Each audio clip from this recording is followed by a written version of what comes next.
This is what I like to call the horseshoe of wokeness. Some of Bill's fans straight up hate women, it seems. How much melanin do you gotta have before you can say it?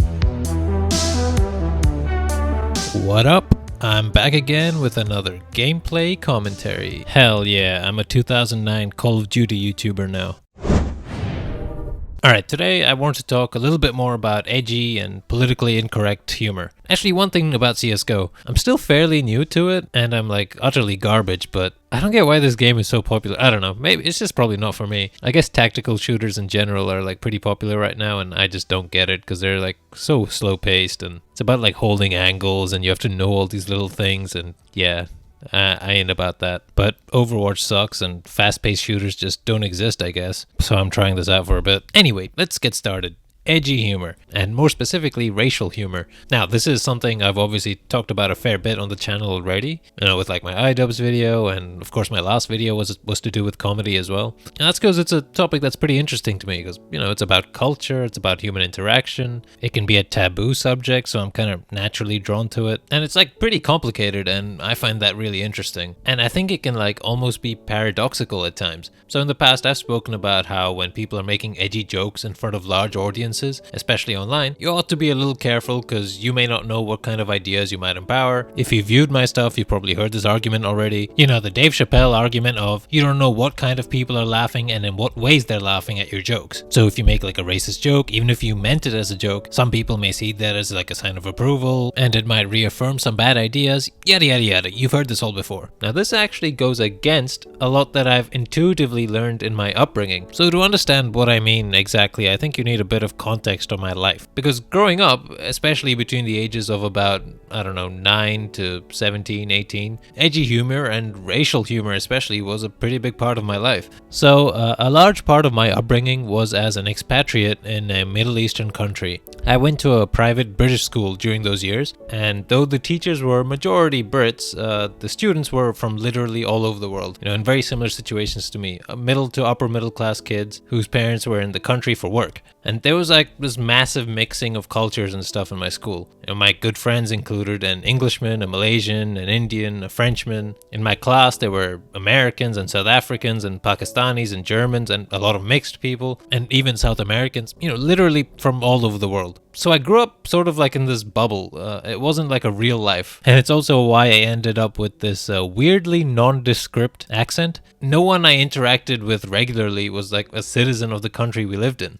This led to some interesting friend groups, and a lot of the humor within my friend group would evoke stereotypical racist tropes. And it could sound racist, but none of us were, at all. Our jokes were genuinely ironic. In a lot of ways, this kind of humor actually bridged gaps and lowered barriers. And by engaging with them, you actually show some sort of understanding and can build a camaraderie around that. That's sort of the paradox here. So playing off of racial tropes and stereotypes can, in some circumstances, actually reduce their influence or hold on people and point out their absurdity. And sometimes, I do this sort of thing, with my family or my friends, where to an outsider who doesn't know me and they heard that, I just seem like an unironic racist. And it wasn't until I got more aware of certain online communities that it hit me oh, these people who are pretty clearly, unironically bigoted, engage in pretty similar types of humor to me, except they're actually racist. So around 2016, and I guess Trump's campaign is when that really hit me and it kind of clicked in my head. We all basically understood where we were coming from, and usually just laughing at the sheer absurdity of it. And I think this sort of upbringing did a couple of things. One, it naturally made me pretty resistant to actual racism, because once you live and play and work amongst different kinds of people, especially from a very young age, it's hard to be. And two, it made me resistant to the idea that these jokes could be harmful at all, which I now understand, but because in my head I grew up so cocooned in a bubble, but an oddly multicultural bubble and very middle class, racism wasn't a thing, it didn't exist. Anytime these jokes are made, they are just jokes. Now, I guess in my head I understood this vague nebulous idea of racism was out there somewhere, but it didn't seem real. It was almost fantastical, right? You'd see it in movies, but that was about it. And I was never made to feel like an outsider in the country because we were all kind of outsiders. And within that, you have your own kind of weird community. I think it was especially like this because I was literally a child. I think my parents would have felt differently. But yeah, what happened was I think I wasn't confronted with, and I didn't really have to contend with the other side of things, which is like the weight of history, institutionalized issues that can actually be propagated or reinforced through certain cultural norms, like the jokes that I was taking part in. I think certain kinds of humor or certain kinds of language, like slurs and stuff, being used casually a lot in society can mean one of two things, and what it means entirely depends on the group of people that are engaging or listening, and in what sort of situation that society finds itself in. One, it could mean that they're bigoted and they're just spreading that bigotry casually, and that it's now not even frowned upon to do so openly. Or two, that they're so anti-bigoted that their world has evolved into like some post-racial paradise, that what they're saying has actually just lost all bigoted roots in their mind, that it doesn't even register that it could be harmful, and these things became normalized in a positive way. We were all just international kids, and not for everyone, but for some of us, and certainly for me, this meant that I didn't really feel like a strong connection to any country. And this actually extended to other conventional traits that people usually strongly identify with, whether that's your skin color or religion or whatever. I didn't feel like any of that was important to me at all. So I guess I just assumed that everyone kind of worked the same way. So like saying slurs casually just wasn't an issue for me, because the idea that anyone would be like genuinely bigoted was just absurd. This is what I like to call the horseshoe of wokeness. Alright, so this is how I kind of see it, okay? So right here you have like your unironic average racist, right? They talk about the differences in intelligence between races. They talk about how Obama needs to go back to Kenya, call people the N-word all the time, all that shit. And they don't even try and hide it. It's just blatant. And here you have your normies, right? They intuitively understand like when it's okay to say certain things and when it's not in general day-to-day life. But a lot of their beliefs are sort of just thinly held, not really based on much. And they aren't like completely resistant to bigotry. They'll have like slight leanings here and there, which might make them susceptible to falling for certain kinds of rhetoric. Or basically falling into the trap that people who use, it's just ironic jokes argument to push dangerous ideas across. And then like over here, you have like your average woke in quotation marks, liberal, right? These are basically like SJWs. Even though I kind of sympathize with some of these guys sometimes, they tend to take things way too far with their purity testing, and they have no idea how to communicate with like normies. These are the people that like see a clip of comedians discussing the use of slurs in their comedy. A good faith discussion where nothing actually bigoted is being said whatsoever. And then they'll be like, that person doesn't have the right pigmentation to say that word. Absolutely disgraceful. Okay, and then here you have people that have ascended. All right, they're so woke, they're not even woke. It like cancels out. Like these guys will say a lot of the same things that these guys do, but they just like think the world lives in a vacuum. They just have like no understanding about like how some things can have a broader impact, and they're so cocooned, but they're also so not bigoted. So they end up actually being kind of dumb. They're kind of naive, but it's almost endearing and almost in a positive way. If only the world was a better place, then everyone would kind of be like them. These ascended people can seem kind of similar to the normies, but they just tend to be edgier than the normies. And yet they're more resistant to turning to actual racist. And this is kind of where you want to be. This is the Goldilocks zone, all right? This is where I am. This is like the true gods of the universe. This is where they reside. Oh, I forgot. Like over here, you have like the Fuenteses, the people that are racist. Like, okay, racists encompass this whole spectrum up to about here, okay? To like varying degrees as to how bigoted and how open they are with their bigotry.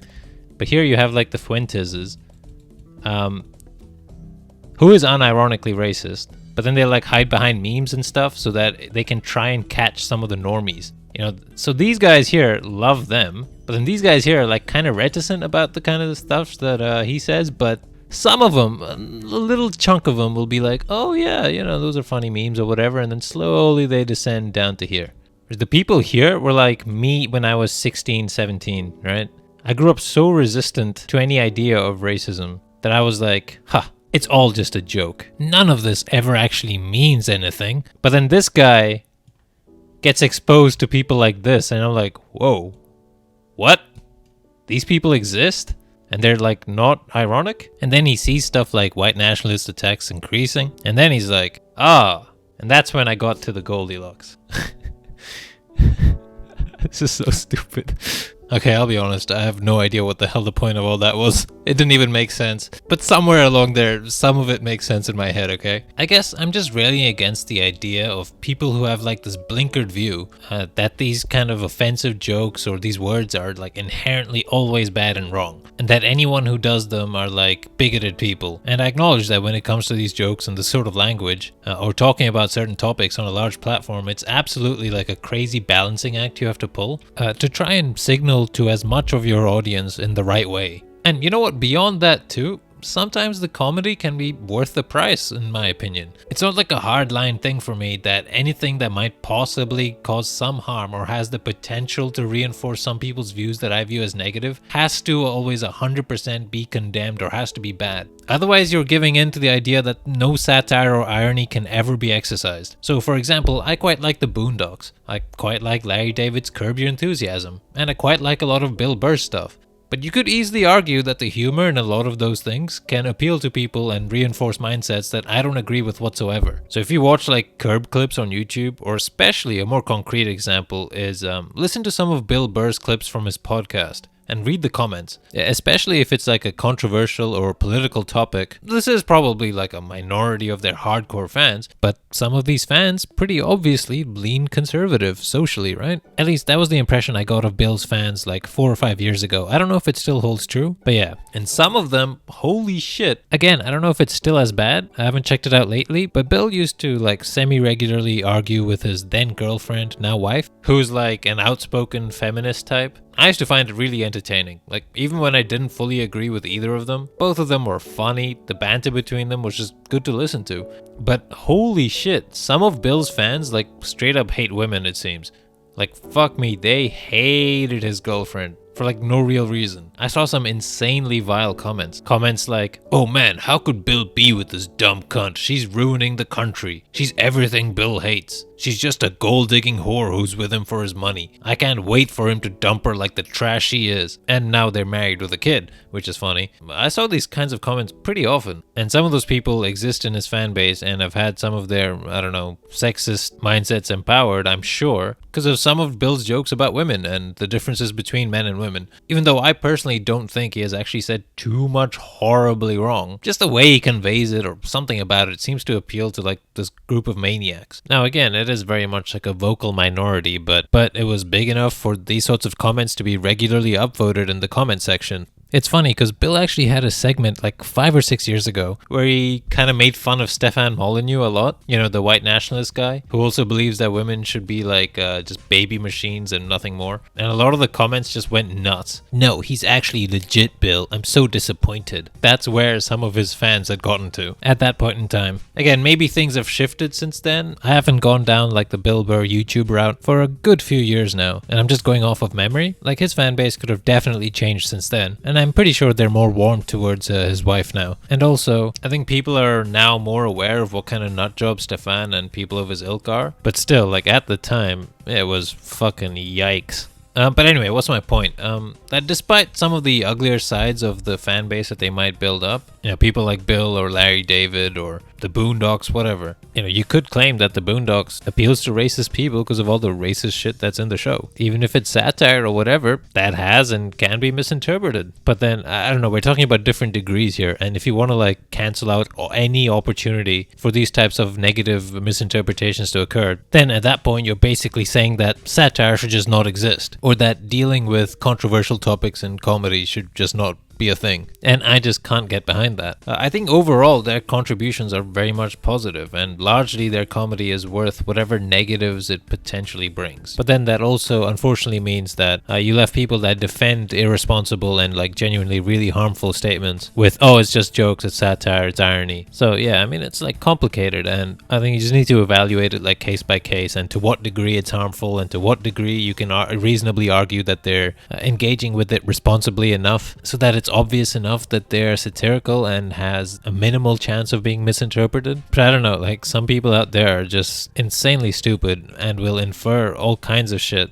But yeah, I think overall the comedy in a lot of these offensive shows or whatever is worth that price. And also just darker and edgier shit just appeals to me, okay? Like Brooklyn Nine-Nine and Parks and Rec type shows, the feel-good, homely, huggy shows are fine as like a distraction when I'm running on the treadmill or something. Or I can like sit and watch some episodes with a friend and enjoy them. But they don't really like captivate me, you know? Actually, while we're on this topic about edgy content, can I just say that I find the idea that the only people who belong to a certain group are allowed to say certain words regardless of context, like utterly ridiculous. It's so goofy. Like this is something my sister has argued a lot with me, and I just don't understand it. Like, how are you gonna remain consistent with that kind of mindset, huh? Like, how much melanin do you gotta have before you can say it? I'm legit asking. Like, how black do you gotta be before it's acceptable to say the N-word while you're rapping along to like a song, right? This specifically only applies to the people who think that only black people can say it no matter what the context is. Like, if you look like Logic, then can you say it? I mean, he's half black, but he doesn't like phenotypically present as like a typical black person. You know, I wonder if he'd get shit if he said it in a rap song. I don't know if he has already or not because I don't listen to his stuff. What if he had a brother who has darker skin? You know, can he say it? Like, can that be a thing where one sibling can say it but the other can't? You know, what about this guy who's quarter black? What if you're only 10% black, but you have like black adopted parents? Or does it depend on whether or not you've had like a black enough experience? You know, whatever the hell that means. Like, can a rich Nigerian immigrant say it? What if he's also light-skinned, right? Like, people who gatekeep this shit based on those lines, I find, like, so silly. Like, what happened recently, or I guess it was, like, over a year ago at this point, but there was, like, this Kendrick concert where he brought on a white girl to do Mad City, and the crowd starts booing when she says it, and Kendrick cuts her off. Like, come on, that's ridiculous. You're bringing someone on to do your hype rap song, which has the N-word in it. What is she expected to do? Like, censor it and pretend the word doesn't exist or something? Or, like...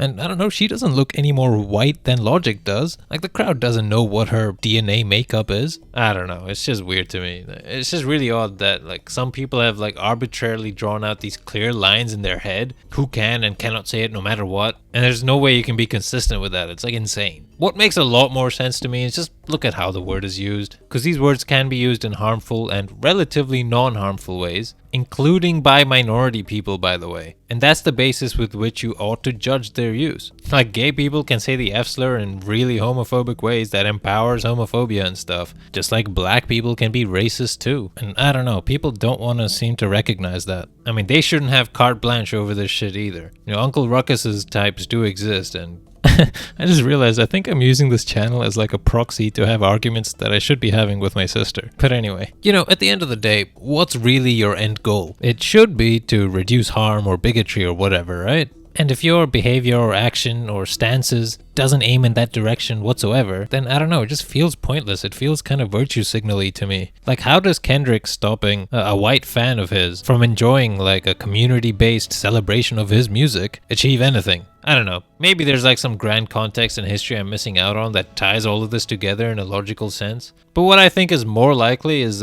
people are hanging on to some weird intuitive arbitrary rules that like emotionally appeals to them based on like social norms that we've collectively decided to like keep the peace or whatever, you know, even if it makes no sense. You know, another one of these accepted social practices that really pisses me off is when you're expected to wait for everyone's food to arrive before you start eating yours, like if yours came early. And if you start eating before like everyone else on the table gets their food, that's you being rude apparently. But how exactly is that rude? Okay, all I'm doing is making my own food get cold if I don't eat it right now. I don't know. People are insane, dude. Anyway, for those of you that have watched all the way, I'm sorry for the long wait between videos, and especially since this video is fairly low effort, but I had some real life stuff to contend with. I have a couple of proper high effort edited videos in the works, but it's still a while away from being done, so my next one is probably going to be another casual one like this. Maybe I'll use facecam, maybe I'll use gameplay, I don't know. Like, even though these aren't good for my growth or whatever, I'm pretty sure I'd be better off doing like a hit piece criticism video aimed at like a big content creator, or generally something more grand or flashy than this. But I enjoy casually rambling about bullshit as well, so... Okay, I'm gonna plug my Twitter and my Twitch. Go follow those. I might start streaming at some point soon. I mean, I spend a lot of time at my PC with my hand down my pants, playing games or chatting to people on Discord, so I may as well stream it, right? So yeah, go follow that. Keep an eye out. I might start at some point in the next few days. Alright, peace.